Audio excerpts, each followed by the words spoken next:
Good morning everyone. आज आप देख रहे हैं ट्रिग्नोमेट्री क्लास 8 और आज की इस क्लास में हम बात करेंगे कॉम्प्लीमेंट एंगल का कंसेप्ट पे, जिसे हम बोलते हैं पूरक कोण। सबसे पहले हम आते हैं कि पूरक कोण कहते हैं किसे हैं इस पे। तो पूरक कोण दो कोणों का योगफल को कहते हैं और वैसे दो कोण का योगफल का योग जिसका सम 90 डिग्री है। मतलब दो कोण का योग यदि 90 डिग्री होता है तो दोनों कोण एक दूसरे का पूरक कोण कहलाता है। जैसे मैं बोलूँ कि 30 डिग्री और 60 डिग्री, तो 30 डिग्री एंड 60 डिग्री को सम करेंगे तो 90 डिग्री आएगा। 30-60 मिलाएंगे तो 90 डिग्री आएगा। तो 30 डिग्री का पूरक कोण 60 डिग्री कहलाएगा और 60 डिग्री का पूरक कोण 30 डिग्री कहलाएगा। ऐसे ही हम बात करें कि 80 डिग्री और 10 डिग्री, तो 80 और 10 मिलाएंगे तो 90 डिग्री हो जाएगा। तो 80 का पूरक कोण 10 डिग्री कहलाएगा और 10 डिग्री का पूरक कोण 80 डिग्री कहलाएगा। तो आप सीधा से इस चीज़ को समझना चाहते हैं और ध्यान रखना चाहते हैं तो ध्यान रखें कि वैसे दो कोण का योग जिनका योगफल 90 डिग्री हो तो वे दोनों कोण एक दूसरे का पूरक कोण कहलाता है। तो आप लिखना रहेगा, तो आप इसे वीडियो को पॉज करके आप डेफिनेशन को नोट कर सकते हैं। और हम इससे सीधे आगे की बात करता हूँ। हम एक समकोण त्रिभुज बनाएंगे। जैसे एक समकोण त्रिभुज बनाएंगे तो एक कोण तो उसमें 90 डिग्री हो जाएगा, बाकी दो कोण बचेगा, उन दोनों का योगफल 90 डिग्री होगा। और हम लोग पूरक कोण में पढ़ते क्या पूरक कोण में पढ़ते क्या है? पूरक कोण में यही पढ़ते हैं कि दो कोणों का योगफल यदि 90 होता है तो पूरक कोण कहते हैं और इसी कंसेप्ट को हम आगे यूज करेंगे। तो चलते हैं एक ट्रायंगल बनाते हैं। उस पर हमने एक ट्रायंगल बना लिया। ट्रायंगल ABC है और इस ABC में जो एंगल हमने B को लिया है 90 डिग्री, तो 90 डिग्री यहाँ पे ले लिया। इसके सामने वाला जो होगा वो कर्ण हो जाएगा। अब आप बताइए कि ये 90 डिग्री हो गया और ट्रायंगल का तीनों एंगल का सम होता है 180 डिग्री, मतलब तीनों कोणों का योगफल 180 डिग्री होता है और एक कोण हो गया 90 डिग्री। तो बच गया शेष दो कोण A और C और ये दोनों कोण का योगफल कितना होगा? तो 180 माइनस 90 करेंगे, वही इस दोनों का सम होगा, यानी इस दोनों का सम हो जाएगा 90 डिग्री। और हम लोग पढ़ चुके हैं कि दो कोण का योगफल यदि 90 डिग्री होता है तो दोनों कोण एक दूसरे का पूरक कोण कहलाता है। यानी यहाँ पे आपको समझने के लिए मैं बात करूँ कि A प्लस कोण C हो जाएगा 90 डिग्री, क्योंकि B हो गया 90, तीनों को मिलाएंगे तो हो जाएगा 180। तो यहाँ पे कोण A का पूरक कोण कोण C कहलाएगा और कोण C का पूरक कोण कोण A कहलाएगा। तो इस चीज़ को समझिएगा और यहीं पे हम यूज करेंगे। जरा सोचिए कि इस दोनों में से एक कोण यहाँ पे हमने थीटा ले रखा है, फिगर में आप देख सकते हैं। तो यहाँ से बोल सकते हैं कि कोण A बराबर थीटा के टर्म में हम एक्सप्रेस करें, हम लिखें तो 90 डिग्री माइनस थीटा हो जाएगा। यानी यहाँ पे थीटा हो गया तो ये वाला कोण हो जाएगा 90 डिग्री माइनस थीटा हो जाएगा। तो यहाँ पे जो पूरक कोण का काम कर रहा है वो थीटा काम कर रहा है और 90 माइनस थीटा काम कर रहा है, क्योंकि दोनों को जोड़ेंगे तो 90 आ रहा है और पूरक कोण में है ही यही बात है। अब इन चीज़ों को हम चलते हैं लेकर के ट्रिग्नोमेट्रिक रेशियो पे जो हम लोग सीखे थे।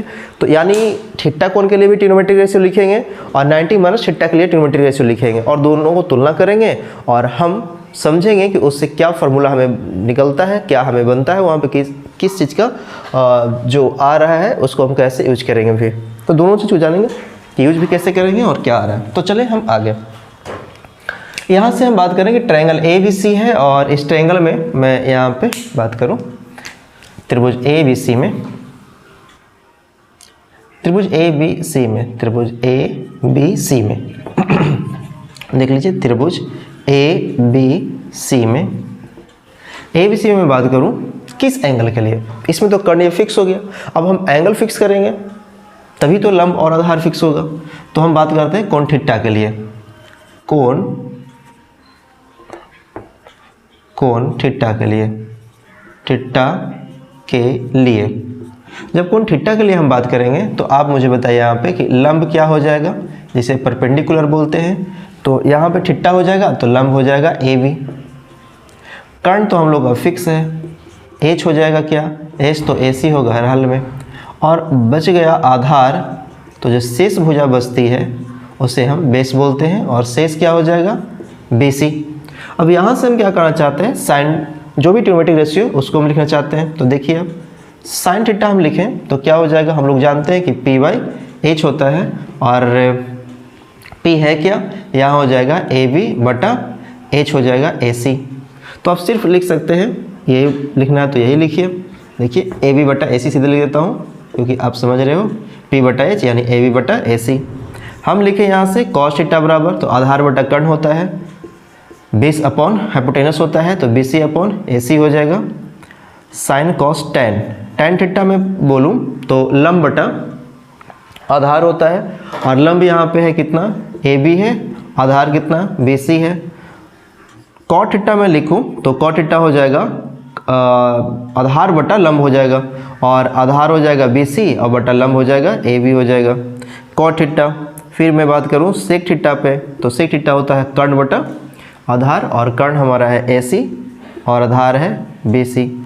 कॉसेक थीटा, कर्ण बटा लंब, और कर्ण है ए सी और लंब है ए बी है। ये हमने लिख लिया किसके लिए, कोण थीटा के लिए। अब हम बात क्या करना चाहते हैं कि थीटा के लिए तो हमने लंब कर्ण आधार के आधार पर हमने सारे ट्रिग्नोमेट्रिक रेशियो को लिख लिया। अब यहाँ पे हम काम करना चाह रहे हैं कि सेम काम 90 माइनस थीटा के लिए। तो यहाँ पे देख लें कि 90 माइनस थीटा के लिए कोण 90 डिग्री माइनस थीटा के लिए यानी हम इस कोण पर चले गए। जब इस कोण पर चल जाएंगे तो मुझे बताइए कि लंब क्या होगा, यानी P। तो इस कोण के लिए जो लंब होगा वो BC हो जाएगा, क्योंकि सम्मुख भुजा जो होती है वही लंब होती है। कर्ण तो फिक्स है, यानी हाइपोटेनस कितना होगा, AC हो जाएगा। आधार की बात करें बेस, तो बेस इस टाइम बदल जाएगा, बेस हो जाएगा वो AB हो जाएगा। तो ये हो गया AB, ठीक है। अब यहाँ से हम बात करना चाहते हैं कि ये साइन थीटा लिखना है मुझे। तो साइन थीटा बराबर क्या होता है, लंब बटा कर्ण, और यहाँ पे साइन थीटा नहीं, I am sorry 90 minus theta के लिए मैं बात कर रहा हूँ। तो यहाँ पे करूँ साइन 90 डिग्री माइनस थीटा, तो यहाँ पे हो जाएगा लंब बटा कर्ण। और इसके लिए लंब कौन सा हो गया था, BC, यहाँ पे लिख रखा हूँ, लंब हो गया BC। तो ये हो गया BC और बटा यहाँ पे मैं बोल सकता हूँ कर्ण यानी AC, ठीक है। इस प्रकार से मैं लिखूँ कॉस थीटा, तो कॉस थीटा नहीं कॉस 90 डिग्री माइनस थीटा, तो ये हो जाएगा आधार बटा कर्ण, और आधार हो जाएगा AB और बटा AC हो जाएगा। यहाँ मैं लिखूँ tan 90 डिग्री माइनस थीटा, तो ये हो जाएगा लंब बटा आधार, और लंब कितना है, BC है, आधार हो गया AB हो गया। ये हम बात करें कॉट 90 डिग्री माइनस थीटा, तो कॉट 90 माइनस थीटा होता है AB आधार बटा लंब होगा। आधार कितना हम लोग का है AB और बटा लंब कितना BC। कॉट सेक थीटा पे मैं बात करूं तो sec theta actually 90 minus theta, तो सेक 90 माइनस थीटा हो जाएगा कर्ण बटा आधार, और कर्ण हो जाएगा AC और आधार हो जाएगा AB हो जाएगा। Cosec theta, cosec 90 degree minus theta, तो ये हो जाएगा AC यानी लंब बटा कर्ण, और AC बटा ये हो जाएगा BC हो जाएगा। तो आप देख रहे हैं AC बटा BC, कर्ण बटा लंब, हाँ AC बटा BC हो जाएगा। तो आप देख रहे हैं यहाँ पे कि हमने थीटा कोण के लिए भी लिख लिया सारे ट्रिग्नोमेट्रिक रेशियो, और यहाँ पे हमने लिख लिया 90 माइनस थीटा के लिए सारे ट्रिग्नोमेट्रिक रेशियो को हमने लिख लिया। और अब हम क्या करना चाह रहे हैं कि यहाँ पे तुलना करना चाह रहे हैं।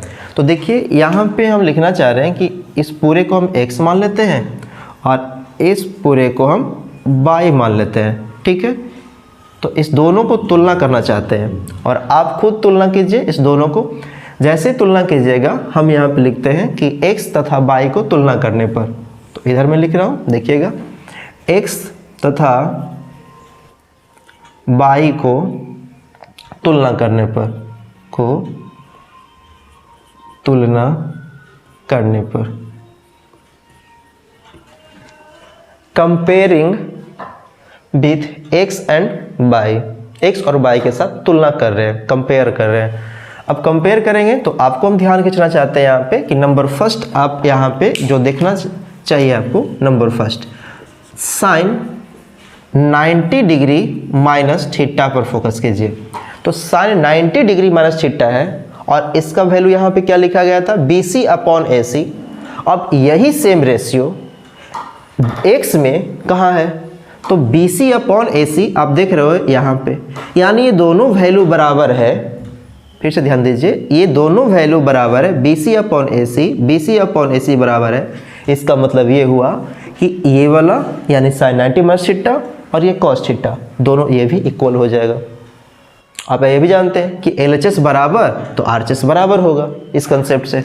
तो यहाँ पे साइन 90 माइनस थीटा बराबर यहाँ पे लिख सकते हैं कॉस थीटा आ रहा है, ये हो गया कॉस थीटा। सेकेंड हम यहाँ पे लिखना चाह रहे हैं, second number cos 90 minus theta, इसको खोज कर देखिए कि इसका रेशियो आखिर x वाला का कौन रेशियो से मैच कर रहा है। तो 90 degree minus theta, cos 90 minus theta हम बात करें तो AB बटा AC होता है, और यहाँ पे देख रहे हैं AB बटा AC, यानी ये दोनों बराबर है, तो sin थीटा और ये cos 90 माइनस थीटा बराबर होगा।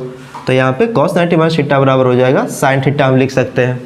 ठीक है, तीसरा number tan 90 degree minus theta बराबर होता है BC अपॉन AB, और BC अपॉन AB यहाँ कहाँ है, यहाँ पे BC अपॉन AB है, यानी cot के बराबर हो जाएगा। तो इस प्रकार से लिख सकते हैं tan 90 डिग्री माइनस थीटा बराबर हो जाएगा cot थीटा में बराबर हुआ था, तो ये cot थीटा हो गया।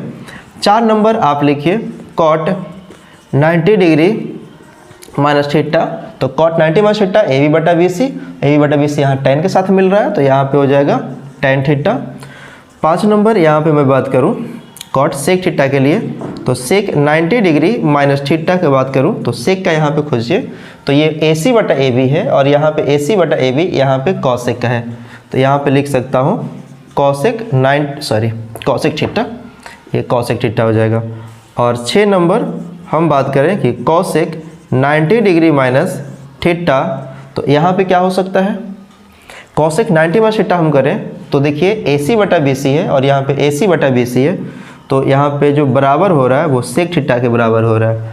अब यहाँ पे आप लोग से रिक्वेस्ट यही है कि आप इन सारी चीज़ों को समझ ही रहे हैं और इस चीज़ को मौखिक कर लें, ताकि आपको क्वेश्चन बनाने में हेल्प होगा, और आप हमेशा के लिए इस चीज़ को याद कर लें, मौखिक कर लें, अभ्यास कर लें।